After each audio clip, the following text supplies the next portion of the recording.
Hello, ಎಲ್ರಿಗೂ ನಮಸ್ಕಾರ. Welcome to go green so green. ನಂಗೆ ಬೇಸಿಗೆಯಲ್ಲಿ ಮಂಗಳೂರು ಸೌತೆಕಾಯಿ ಅಂದರೆ ಮೊಗೆಕಾಯಿ ಚೀಪಾಗಿ ಸಿಕ್ಕಿದಾಗ ಅದನ್ನು ರಾಶಿ ತಗೊಂಡು ಇಟ್ಕೊತಿತ್ತು. ಯಾಕಂದರೆ ಮಳೆಗಾಲದಲ್ಲಿ ಹೊರಗಡೆ ಹೋಗ್ಲಿಕ್ಕೆ ಆಗ್ತಿಲ್ಲ, 6 ತಿಂಗಳ ಬರೀ ಮಳೆ. ಆ ಟೈಮಲ್ಲಿ ದೋಸೆ, ಕಡುಬು, ಚಟ್ನಿ, ಪಳದ್ಯ ಹಾಗೆ ನಾನಾ ಥರ ಪದಾರ್ಥನ ಮಾಡ್ತಿದ್ದೆ. ಆದರೆ ಇವತ್ತು ನಾನು ಮಂಗಳೂರು ಸೌತೆಕಾಯಿನ ಉಪಯೋಗಿಸಿ ಪಳದ್ಯ ಮಾಡೋದನ್ನು ತೋರಿಸ್ದೆ. ನನ್ನ ನಾಯಿಗೆ ಮೊಗೆಕಾಯಿಯಿಂದ ಎಂತ ಮಾಡಿದ್ರೂ ಕೂಡ ತುಂಬಾ ಇಷ್ಟ ಆಗ್ತಿತ್ತು. ಅದರಲ್ಲೂ ಈ ಮೊಗೆಕಾಯಿ ಪಳದೆ ಅಂದರೆ ತುಂಬಾ ಖುಷಿಪಟ್ಟು ಊಟ ಮಾಡ್ತಿತ್ತು. ಅದ್ರ ಜೊತೆಗೆ ಒಂದು ಗೊಜ್ಜು ಮಾಡ್ಕೊತಿತ್ತು. ಅದರ ನೆನಪಿನಲ್ಲಿ ನಾನಿವತ್ತು ನಿಮಗೆ ಮೊಗೆಕಾಯಿ ಪಳದೆ ಮಾಡೋದನ್ನು ತೋರಿಸ್ತಾ ಇದ್ದೆ. ಪಳದೆಗೆ ಮತ್ತು ಮಜ್ಜಿಗೆ ಹುಳಿಗೆ ತುಂಬಾ ವ್ಯತ್ಯಾಸ. ಮಜ್ಜಿಗೆ ಹುಳಿ ಮಾಡೋ ವಿಧಾನವೇ ಬೇರೆ, ಪಳದೆ ಮಾಡೋ ವಿಧಾನವೇ ಬೇರೆ. ಸಾಮಾನ್ಯವಾಗಿ ಪಳದೆಗೆ ಮಂಗಳೂರು ಸೌತೆಕಾಯಿ, ಸೋರೆಕಾಯಿ, ಸೌತೆಕಾಯಿ ಈ ರೀತಿ ಯಾವ್ದಾದ್ರು ಒಂದು ಬಳಸಿ ಮಾಡ್ತಾ. ಈ ಪಳದೆ ಜೊತೆಗೆ ಒಂದು ಚಟ್ನಿ ಇದ್ದರೆ ತಿಂಬಲಕ್ಕೆ ಬಹಳ ರುಚಿ ಆಗ್ತು. ನನಗೆ ಈ ಚಟ್ನಿಗೆ ಗೊಜ್ಜೋಳು ಹೇಳ್ತಾ. ಯಾವ ಚಟ್ನಿನಾರು ಮಾಡ್ಕೊಂಡ್ರೆ ತುಂಬ ರುಚಿಯಾಗಿರ್ತು. ಸಾಮಾನ್ಯವಾಗಿ ಹವ್ಯಕರ ಮನೆಯಲ್ಲಿ ಪಳದೆ ಮಾಡಿದಾಗ ಒಂದು ಚಟ್ನಿ ಇದ್ದೇ ಇರ್ತು. ನಾನಿಲ್ಲಿ ಮಂಗಳೂರು ಸೌತೆಕಾಯಿ ಹತ್ರ ಮೊಗೆಕಾಯಿ ಮಾಡ್ತಾ ಇರೋದ್ರಿಂದ ಮೊಗೆಕಾಯನ್ನು ಕ್ಲೀನಾಗಿ ತೊಳ್ಕೊಂಡು ಅದರ ಸಿಪ್ಪೆ ತೆಗೆದು ಅದರ ತಿರುಳನ್ನೆಲ್ಲ ತಕ್ಕತ್ತಾ ಇದ್ದೆ. ಇತ್ತೀಚೆಗೆ ಮೊಗೆಕಾಯಿ ಸ್ವಲ್ಪ ಕಹಿ ಬತ್ತು, ಅದಕ್ಕೆ ಅದರ ತಿರುಳೆಲ್ಲ ತೆಗೆದು ಅದನ್ನು ಹೋಳು ಮಾಡಿ ಕ್ಲೀನಾಗಿ ಮತ್ತೊಂದು ಸರ್ತಿ ತೊಳ್ಕೊಂಬೋದು ಚಲೋ. ಆ ರೀತಿ ಮಾಡೋದ್ರಿಂದ ಅದರ ಕಹಿ ಅಂಶ ಎಲ್ಲವ ಹೋಗ್ತು.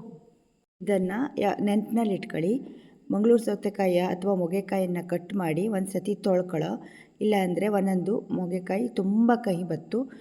ನನಗೆ ಕೈಯಿಂದ ಮಾಡಿದ್ರೆ ಆ ಪಳದೆನೂ ಸಹ ತುಂಬಾ ಕಹಿ ಅಪ್ಪೋ ಚಾನ್ಸಸ್ ಜಾಸ್ತಿ ಇರ್ತು. ಅದಕ್ಕೋಸ್ಕರ ಸಿಪ್ಪೆ ಎಲ್ಲ ತೆಗೆದು ಇದನ್ನು ಕ್ಲೀನಾಗಿ ತೊಳ್ಕೊಳ್ಳೋ. ಈ ಸಿಪ್ಪೆನೂ ಸಹ ನನಗೆ ವೇಸ್ಟ್ ಮಾಡ್ತೀವಿಲ್ಲೇ, ಅದನ್ನು ಕೂಡ ಚಟ್ನಿ ಮಾಡ್ತೋ. ಇನ್ನೊಂದು ಸರ್ತಿ ನಾನು ನಿಮಗೆ ಆ ಚಟ್ನಿ ಮಾಡೋದನ್ನು ಸಹ ತೋರಿಸ್ದೆ. ಮೊದಲಿಗೆ ನೋಡಿ ಈ ರೀತಿ ಹೋಳು ಮಾಡಿಟ್ಕೊಳ್ಳೋ, ಕಡೆಗೆ ಕ್ಲೀನಾಗಿ ಅದನ್ನು ತೊಳ್ಕೊಳ್ಳೋ ಹೇಳಿ ಈಗಾಗಲೇ ಹೇಳಿದ್ದೆ ನಾನು. ಇಷ್ಟು ಹೋಳು ಮಾಡ್ಕೊಂಡ್ರೆ ಸಾಕು. ಈಗ ಅಕ್ಕಿನ ಒಂದು 2 ಚಮಚದಷ್ಟು ಅಕ್ಕಿನ ನೆನೆಸಿಟ್ಕೊಳ್ಳೋ ತೊಳೆದ್ಬಿಟ್ಟು. 2 ಟೇಬಲ್ ಸ್ಪೂನು, 2 ಸ್ಪೂನ್ ಅಂದರೆ ಚಿಕ್ಕ ಸ್ಪೂನ್ ಅಲ್ಲ, ಇದು ಟೇಬಲ್ ಸ್ಪೂನ್ ನೀರು ಹಾಕಿ ನೆನೆತಾ ಇರಲಿ ಇದು. ಅದರ ನಂತರ ಒಂದು ಪಾತ್ರೆಯಲ್ಲಿ ಈ ಮೊಗೆಕಾಯಿ ಹೋಳನ್ನು ಹಾಕಿ ಅದಕ್ಕೆ ನೀರು ಹಾಕಿ ಬೇಯಿಸಲಿಡೋ. ಈಗ ನಾನು ಇದನ್ನು ಕ್ಲೀನಾಗಿ ತೊಳ್ಕೊಬಂದೆ. ಇದ್ರ ಕಹಿ ಅಂಶ ಎಲ್ಲ ಹೋಯ್ದು. ಸ್ವಲ್ಪ ಮುಳುಗುವಷ್ಟು ನೀರು ಹಾಕಿದ್ರೆ ಸಾಕು.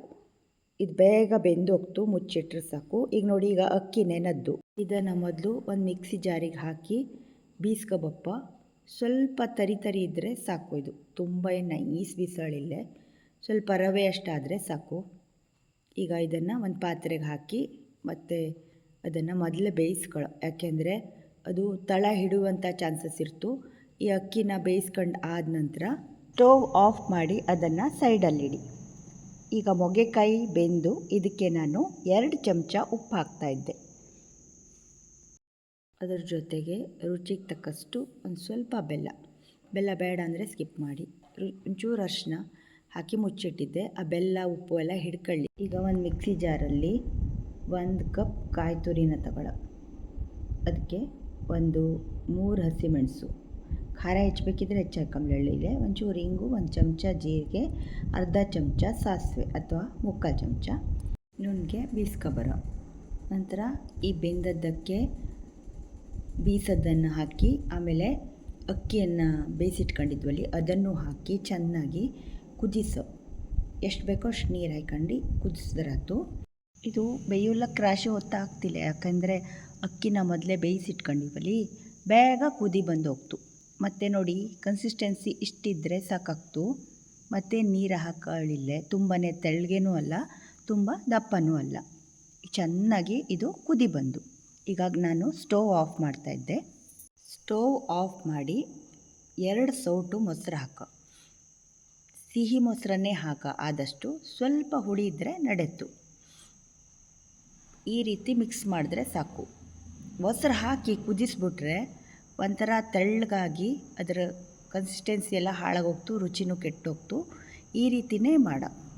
ಒಂದು ಕಮ್ಮಗೆ ಒಗ್ಗರಣೆ ಹಾಕೋ ತುಪ್ಪದಲ್ಲಿ. 2 ಸ್ಪೂನ್ನಷ್ಟು ತುಪ್ಪ ಹಾಕಿ, ಒಂದು ವೇಳೆ ತುಪ್ಪಿಲ್ಲ ಅಂದರೆ ಎಣ್ಣೆ ಹಾಕಂಬ್ಲಡ್ಡಿಲೆ ತೆಂಗಿನೆಣ್ಣೆ ಒಗ್ಗರಣೆ ಹಾಕ್ರೆ ಚಲೋ ಆಗ್ತು. 2 ಚಮಚ ಜೀರಿಗೆ, 2 ಚಮಚ ಸಾಸಿವೆ, ಅಂದರೆ 2 ಚಮಚ ಅಂದರೆ ಇದು ಸಣ್ಣ ಚಮಚ. ಇದಕ್ಕೆ ಬ್ಯಾಡಗಿ ಮೆಣಸಿನ್ಕಾಯಿ ಹಾಕಿದ್ದೆ. ನಿಗಳ ಹತ್ರ ಗುಂಟೂರು ಮೆಣಸಿನ್ಕಾಯಿ ಇದ್ದರೆ ಗುಂಟೂರು ಮೆಣಸಿನ್ಕಾಯಿ ಹಾಕಂಬ್ಲಡ್ಡಿಲೆ. ಒಂದು ಚೂರು ಇಂಗು, ಬೀಸಕ್ಕಾರು ಸ್ವಲ್ಪ ಹಿಂಗೆ ಹಾಕೋದ್ರಿಂದ ಒಂದು ಸ್ವಲ್ಪ ಹಿಂಗೆ ಹಾಕಿದ್ರೆ ಸಾಕು. ಕರ್ಬೇವಿನ ಸೊಪ್ಪು ಇವಿಷ್ಟನ್ನು ಹಾಕಿ ಒಗ್ಗರಣೆ ಮಾಡೋ.